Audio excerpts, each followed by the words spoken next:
poursuivre sur ce que vous venez de nous dire, ce dollar qui se renforce suite au resserrement de la masse monétaire aux États-Unis. Eh bien, ça pose des problèmes en fait. Ça pose des problèmes pour limiter l'inflation. Eh bien, les autres grandes banques centrales sont obligées de remonter leurs taux pour justement juguler cette inflation importée. Il y en a une banque centrale qui fait totalement l'inverse, c'est la Banque centrale du Japon. La Banque centrale nippone qui est intervenue hier, je crois, sur les marchés d'échange pour enrayer donc la chute de sa devise face au dollar. Du coup, les stratégies sont diamétralement opposées. Banque centrale américaine monte ses taux, la Nippon a des taux qui restent toujours négatifs.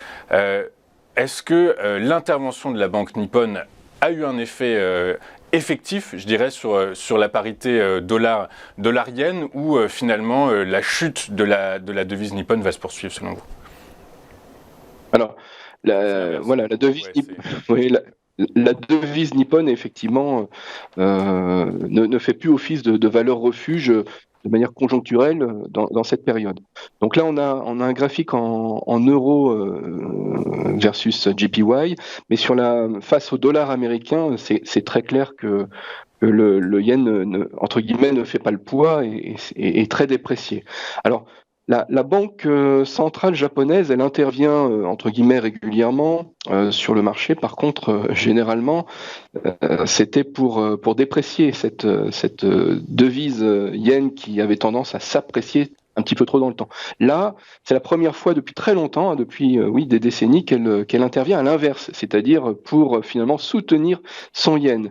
Et là, elle l'a effectivement annoncé officiellement hier pour essayer de renforcer cet effet, parce que finalement, faire les choses, voilà, ça a un effet, ça a un impact, mais le dire, quand on est une banque centrale, ça a parfois beaucoup plus d'impact. Et c'est le cas hier, puisque on ne voit pas sur ce graphe, puisqu'on est sur l'euro, mais sur le dollar américain versus le yen, effectivement, eh ben le yen a beaucoup bougé, a beaucoup décalé. Alors face à l'euro, on est sur un décalage moindre, mais c'est tout de même intéressant d'avoir cette vision, parce qu'on est sur un canal haussier, hein, sur euro JPY, et on s'attend tout de même à avoir une baisse, puisqu'on est sur les hauts de canal, et on l'a dit, le yen devrait se renforcer à la faveur de la volonté de la BOJ.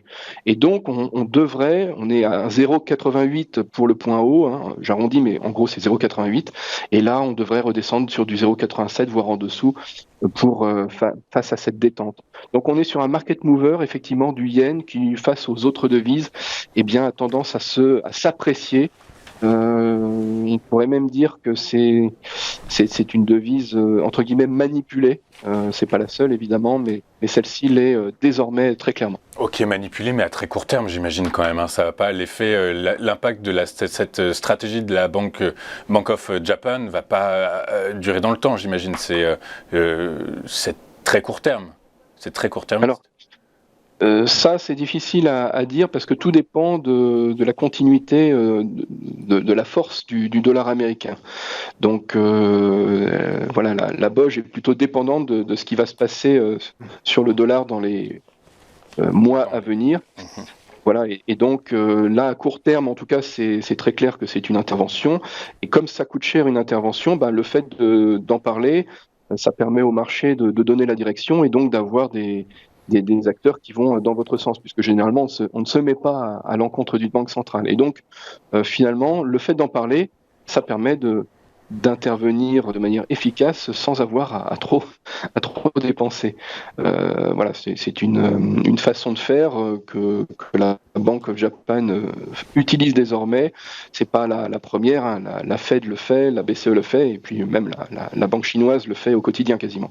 Donc on est sur sur une sorte de normalisation du club des banques centrales qui désormais parlent pour donner des guidelines sur leur devise.